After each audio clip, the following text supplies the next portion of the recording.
जय श्री राम दोस्तों।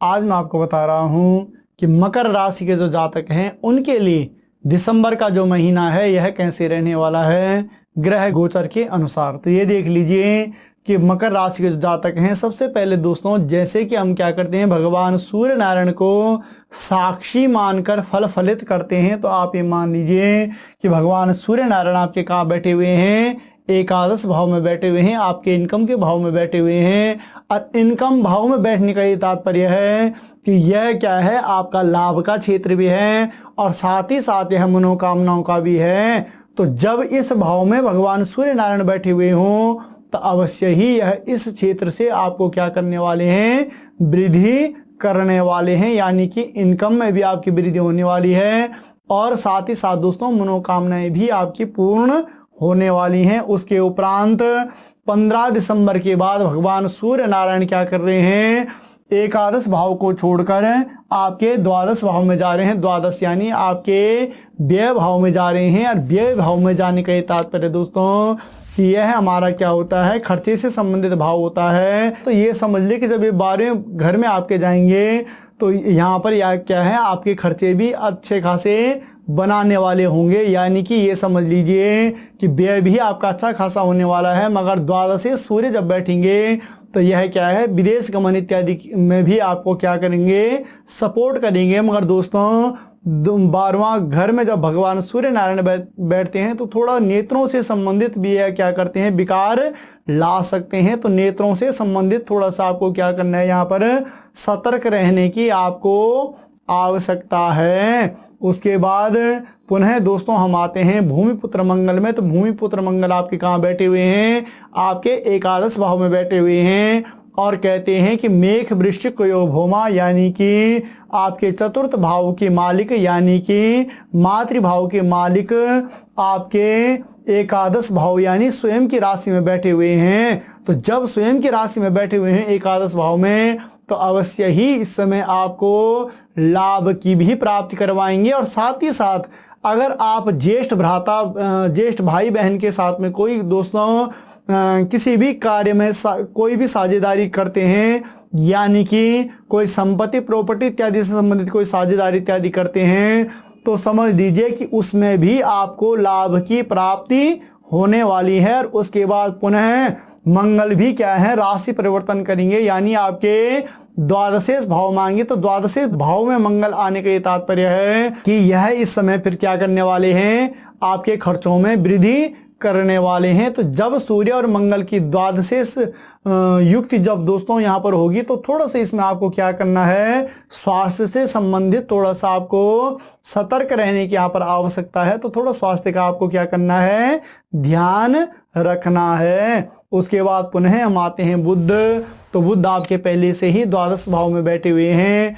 द्वादशेष भाव में बैठने का ये तात्पर्य दोस्तों कि जब भगवान सूर्य नारायण आपके द्वादशेष भाव में आएंगे तो बुध भी पुनः सूर्य के जैसा ही फल आपको क्या करेंगे, प्रदान करेंगे, यानी कि आपकी विदेश यात्राएं भी होंगी और उन विदेश यात्राओं से आपको लाभ की भी प्राप्ति होने वाली है। उसके बाद पुनः हम आते हैं देवगुरु बृहस्पति। तो देवगुरु बृहस्पति आपके क्या बैठे हुए हैं, चतुर्थ घर में बैठे हुए हैं। यह सुख का भाव भी है और साथ ही साथ क्या है दोस्तों, यह माता का भाव भी है। तो ये समझ लीजिए कि जब यहाँ पर देवगुरु बृहस्पति बैठे हुए हों मंगल की राशि में, तो मंगल की राशि में बैठने का तात्पर्य ये है कि यह इस समय क्या करेंगे, भूमि भवन इत्यादि का सुख भी आपको प्रदान करेंगे। यानी कि इस समय अगर प्रॉपर्टी इत्यादि का कार्य कोई आप कर रहे हैं, कोई भवन इत्यादि निर्माण इत्यादि का कार्य आप करवा रहे हैं, तो समझ लीजिए अगर किसी कारणवश उसमें कोई विलंब उत्पन्न हो रहा था तो दोस्तों इस समय वह क्या हो जाएगा, आप अगर प्रयास करते हैं तो वह अवश्य ही पूर्ण हो जाएंगे। वह कार्य आपके क्या, जो रुके हुए जो कार्य आपके हैं वह अवश्य ही पूर्ण हो जाएंगे और आपको क्या है, भूमि भवन से संबंधित सुख भी आपको अवश्य ही प्राप्त होने वाला है। उसके बाद पुनः हम आते हैं शुक्र में। तो शुक्र आपके कहाँ बैठे हुए हैं, आपके दसम भाव में, पिता के भाव में बैठे हुए हैं। पिता के भाव में बैठने का ये तात्पर्य होता है दोस्तों, राजयोग हम इसे कह सकते हैं, अधिकार का क्षेत्र हम इसे कह सकते हैं और साथ ही साथ कारोबार से संबंधित क्षेत्र हम इसे कह सकते हैं।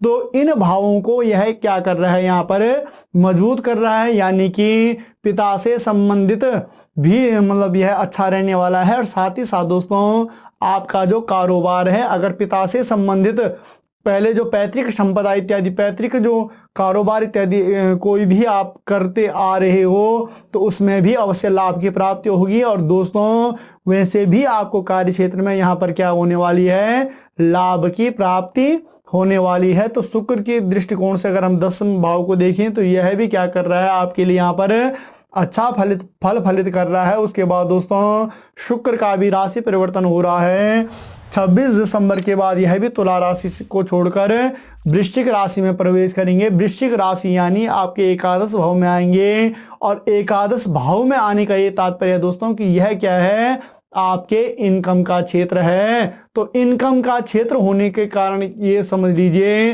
कि इस समय आपकी जो मनोकामना इत्यादि हैं वह अवश्य ही पूर्ण होने वाली हैं। तो यह यहाँ पर क्या कर रहा है, आपको अच्छा फल फलित कर रहा है। यानी कि ये मान लीजिए कि एकादश में शुक्र के जाने का ये तात्पर्य है कि यह आपके लिए उपलब्धियों का क्षेत्र भी रहेगा। यानी कि कुल मिला के देखें तो शुक्र का एकादश में प्रवेश करने से भी आपको लाभ की ही प्राप्ति हो रही है।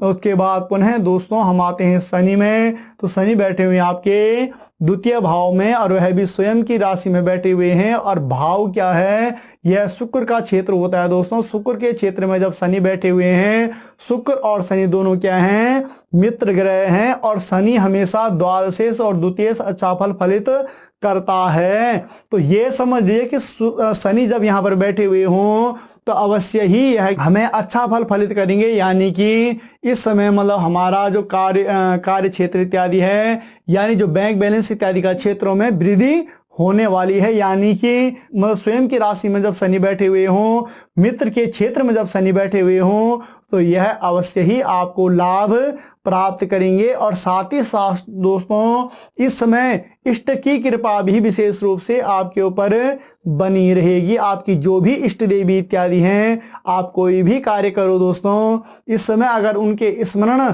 से आप कोई भी कार्य करते हो, उनके नाम लेने के बाद आप वह कार्य शुरू करते हो तो अवश्य ही उसमें आपको लाभ की प्राप्ति होगी। और साथ ही साथ आपका बैंक बैलेंस इत्यादि भी इस समय अच्छा बना रहेगा। उसके बाद पुनः हम आते हैं राहु। तो राहु बैठे हुए हैं आपके स्वयं के क्षेत्र में, आपके पराक्रम के क्षेत्र में। और साथ ही साथ इसे हम क्या कहते हैं, भ्रातृ क्षेत्र भी कहते हैं। तो छोटे भाई बहनों से संबंधित यह क्षेत्र होता है। तो थोड़ा सा छोटे भाई बहनों के साथ में थोड़ा सा आपसी सामंजस्य, आपसी तालमेल आपके इतने अच्छे इस समय दिखाई नहीं दे रहे। और उसके साथ ही साथ दोस्तों क्या है कि इस समय पराक्रम भाव को भी लेकर अगर हम देखें तो पराक्रम में तो राहु वृद्धि करेगा। क्योंकि राहु क्या करता है कि यह पारिवारिक सुखों में ही थोड़ा सा क्या ले आता है, न्यूनता ले आता है। बाकी रही बात ओवरऑल अगर पराक्रम क्षेत्र के रहे, कार्य क्षेत्र के रहे या स्थान परिवर्तन के रहे, तो इन भावों के लिए राहु हमेशा क्या होता है, अच्छा फल फलित करता है। यानी कि पराक्रम भाव में यह अवश्य ही वृद्धि करने वाला होगा। उसके बाद पुनः हम आते हैं केतु। तो केतु बैठे हुए हैं आपके भाग्यस्थान में। भाग्यस्थान में कोई भी सौम्य ग्रह या उग्र ग्रह जो होते हैं दोस्तों, क्रूर ग्रह जो होते हैं, वह कोई भी अगर आपके भाग्य से बैठते हैं तो वह अच्छा फल फलित यहाँ पर करते हैं। यानी कि केतु 9वें भाव में बैठने का तात्पर्य है कि आपके भाग्य में भी वृद्धि होगी। और साथ ही साथ शिक्षा के क्षेत्र में भी आपकी क्या होने वाली है, आपको सफलता प्राप्त होने वाली है। अगर कोई आप प्रयास कर रहे थे, शिक्षा से लेकर कोई कोर्स इत्यादि लेकर आप कोई प्रयास कर रहे थे, उसमें अगर आपको सफलता नहीं प्राप्त हो पा रही थी, यहाँ पर आप थोड़ा सा मेहनत करते हो तो आपकी जो मेहनत है दोस्तों वह यहाँ पर सार्थक होती हुई दिखाई दे रही है। तो ओवरऑल अगर मकर राशि के जातकों की हम बात करें तो आपके लिए यह समय क्या है, अच्छा रहने वाला है। तो दोस्तों आपको हमारा यह वीडियो कैसे लगा, आप इसे लाइक भी करें, शेयर भी करें, कमेंट अवश्य करें। और मिलते हैं पुनः एक नई वीडियो में। तब तक के लिए जय श्री राम।